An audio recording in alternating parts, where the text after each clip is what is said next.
Kain ho tayo mga katrops. Ang ulam ko nga ho pala ay pinatisan sa piritong talong. Ay kahit ganyan naman ho ang aking ulam, ay paniguradong hindi.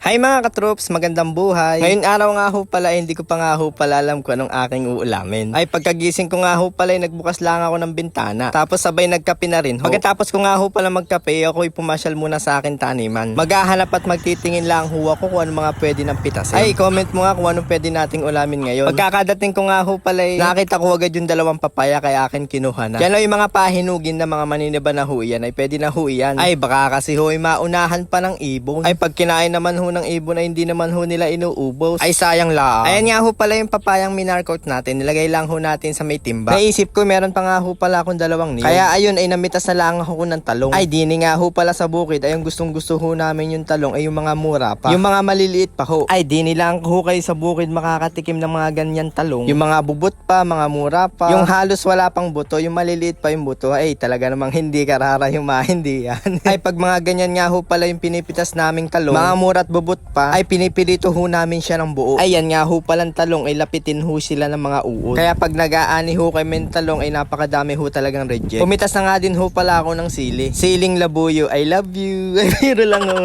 Tapos kinuha ko na nga ho pala yung niyog sa kusina. Ay pagkakuha ko nga pala sa niyog ay nakita ko ay may hinog na hong papaya. Ay tsak kahit ganito ang ulam ko ay napakasimple ay mapapakain ako ni ring madami. Ang lulutuin ko nga ho pala ngayon mga katrops ay pinatisan. Pinatisan ho yung gawa ho sa gata. Ay kaiga mga katrops na kapag ulam ka na ganang ganere, pinatisan ho. Kaya ngayon ho, ang akin hong ulam ay pinatisan at piritong talong. Pagkaba ako nga ho pala ng nyog, ay lagi ko hong iniinom yung juice. Yung sabaw ho pala ng niyog. Pagkatapos ho, ay akin na hong kakayurin. Ayan nga ho pala si Uno sa likod ko, yung aso ho namin. Ay parang gustong makikayo. Alay siya, Uno, ako'y tulungan mo din eh. Pag nagkakayod nga ho pala ako, ay lagi ko din hong tinitikman. Bali, dalawang niyog nga lang ho pala yung aking kakayo din ngayon. Ay syempre, para maging masarap po yung ating ulam, ay magtsatsaga ho tayong magkayo. Pagkatapos ho, ay lalagyan ko na ho siya na mainit na tubig. Sabay aking pipiga-pigain para ho pagpiga ko ho mamaya ay mas lumabas na ho yung kaniyang gata. Ay basta't ginataan talaga ang ulam at may gata ay napakasarap ho talaga. Tapos yan nga ho pala ilalagay ko na ho diyan sa pisnit na iyan. Para mas mabilis ko ho siya mapiga. Ayan nga ho palang pisnit na yan ay nanggaling pa sa Quezon. Nung ho ako'y nagpunta ng Lucena ay bumili ho ako ng pinagong. Ay diyan ho inilagay ay hindi ko na ho tinapon kasi ho magagamit ko ho iyan. At pag nagkaganyan na nga ho pala yung mukha ko ay okay na ho iyan. Sa pinatisan nga ho pala hindi na ho kailangan ng pangalawang gata. Sa unang gata pa nga lang ho ay sapat na sapat ka na ho sa buhay ko. Ay biro lang ho. Ayan at nag-practice lang po muna ako. Para ho pag hinarana kita ay hindi na ho ako magkakamali. Hindi na ho magkakamaling pinili ka. Piliin ka makasama pang habang buhay. Habang buhay mamahalin. At ikaw lang ang mamahalin. Ay biro lang ho. Ikala mo naman ay sintonado naman. Sa pinatisan nga ho pala ang kailangan lang ho natin ay bawang, asin, saka ho sili, saka ho yung gata. Ayan at nilagay ko na nga ho yung anak ng talyasi ko. Saka ho nilagay ko na ho yung asin. Pag nga ho pala namimink-mink na o namumula-mula ay okay na ho yan. Ilalagay na ho natin yung bawang. Halo-haluin lang ho natin para maging pantay ho yung kanyang pagkaluto. Tapos ilalagay ko na ho yung bawang. Balang araw ay ikay magiging akin. Siguro baka bukas o sa makalawa o kaya baka mamaya. Ay biro lang ho.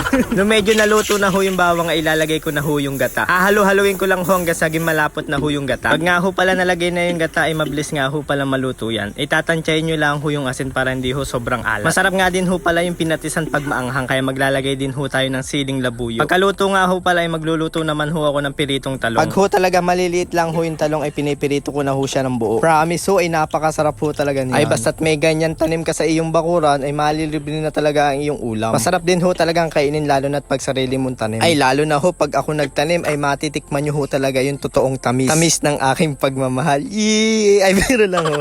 Binako na nga ho pala yung papaya para mamaya ho kakainin ko na. Nagkamali nga ho pala ako ng baak diyan. Sa kabilang gitna ko nga ho pala dapat hahatiin iyan. Kasi yung ilalim lang ho ng mga buto yung aking kukunin. Mas madami ho kasing babaeng buto do sa ilalim. Ay doon ho kasi sa ibabaw. Karamihan ho ay mga lalaki ho yung buto. Kaya ang kinukuha ko lang hong buto ay simula ho do sa gitna pababa. Kain ho tayo mga katrops. Ang ulam ko nga ho pala ay pinatisan sa piritong talong. Ay kahit ganyan naman ho ang aking ulam ay paniguradong hindi ka mapapa-extra rice. Ay paniguradong mapapa-alni rice ka na re. Ay tao. Pati kaldero.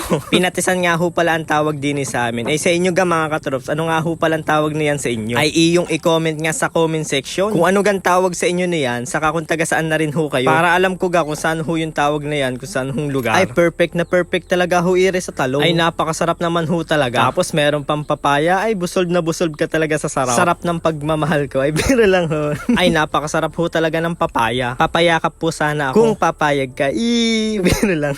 Maraming salamat ho sa inyo mga katrops. Love love!